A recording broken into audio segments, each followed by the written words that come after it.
மாணவர்கள் தேர்வுல நிறைய மார்க் வாங்குறதுக்கு பரிகாரம் சொல்லுங்க அப்படின்னு நான் சொற்பொழிவுக்கு போற இடங்கள்ல கேட்பாங்க. அதுக்கு என்ன பரிகாரம்? நல்லா படிக்கிறது தான் பரிகாரம்.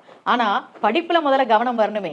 அப்படி நல்லா படிக்கிறதுக்கும் நல்லா படிச்சதுக்கு ஏத்த மதிப்பெண்கள் கிடைக்கிறதுக்கும் நாம ஷியாமளா நவராத்திரி வழிபாடு பண்ணணும். கூடவே கலைஞர்கள், பாட்டு பாடுறவங்க, நடனம் ஆடுறவங்க, என்னை போன்ற சொற்பொழிவாளர்கள், திரைத்துறையில இருக்கக்கூடியவங்க, சினிமால ஜெயிக்கணும்னு நினைக்கிறவங்க, இவங்கெல்லாம் ஷியாமளா நவராத்திரி வழிபாடு கண்டிப்பா செய்யணும். அதுலயும் முக்கியமா என் திறமைக்கான அங்கீகாரம் இன்னும் கிடைக்கல, என்கிட்ட நிறைய திறமை இருக்கு, அதை வெளிப்படுத்துறதுக்கு வாய்ப்பு கிடைக்கல, எனக்கான புகழ் கிடைக்கல, இந்த மாதிரி இருப்பவர்கள் ஷியாமளா நவராத்திரி வழிபாடு செய்வது அவசியம். வருகிற ஜனவரி 19ஆம் தேதி தொடங்கி 27ஆம் தேதி வரைக்கும் ஷியாமளா நவராத்திரி இருக்கு.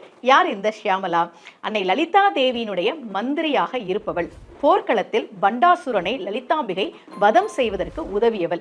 கேய சக்கர ரதாரூட மந்திரினி பரிசேவிதா அப்படின்னு லலிதா சகஸ்ரநாமத்துல ஒரு வரி வருது. அன்றைய தினம் 19ஆம் தேதி வீட்டுல கலசம் வச்சு சரஸ்வதி தேவியினுடைய படம் அல்லது விக்கிரகம், ராஜஷியாமலா, ராஜ மாதங்கி அப்படின்னு நாம சொல்றோம். மாதங்கி படம், ஷியாமலா படம் அல்லது மதுரை மீனாட்சியினுடைய படம் அல்லது விக்கிரகம். ஏன்னா மதுரை மீனாட்சி அம்மன் மாதங்கியினுடைய அம்சமாக இருக்கிறாள். இந்த படம் வச்சு தீப தூபம் காட்டி நிவேதனம் வைத்து இப்ப நான் சொல்ல போற அந்த 16 நாமங்களையும் இந்த 9 நாட்களும் சொல்லி வழிபாடு செய்கிற போது நிச்சயமாக தேர்வில் நிறைய மதிப்பெண்கள் கிடைக்கும். நல்லா படிக்கணும். போட்டித் தேர்வுகளில் வெற்றி கிடைக்கும். திறமைக்கான அங்கீகாரம், புகழ் கிடைக்கும்.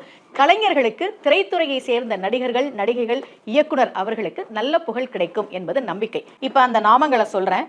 ஓம் சங்கீத யோகினி நமக, ஓம் ஷியாமா நமக, ஓம் ஷியாமலா நமக, ஓம் மந்திரநாயிகா நமக, ஓம் மந்திரினி நமக, ஓம் சச்சிவேசானி நமக, ஓம் பிரதானேசி நமக, ஓம் சுகப்பிரியா நமக, ஓம் வீணாவதி நமக, ஓம் வைனிகி நமக, ஓம் முத்ரினி நமக, ஓம் பிரியஹப்பிரியா நமக, ஓம் நீபப்பிரியா நமக, ஓம் கதம்பேசு நமக, ஓம் கதம்பவன வாசினி நமக, ஓம் சதா மதா நமக. ஷியாமளா நவராத்திரியின் ஒவ்வொரு நாளும் இந்த 16 நாமங்களையும் சொல்லி ராஜஷியாமலாவை, மாதங்கியை வழிபாடு செய்கிற போது நிச்சயமாக நல்ல பலன்கள் கிடைக்கும்.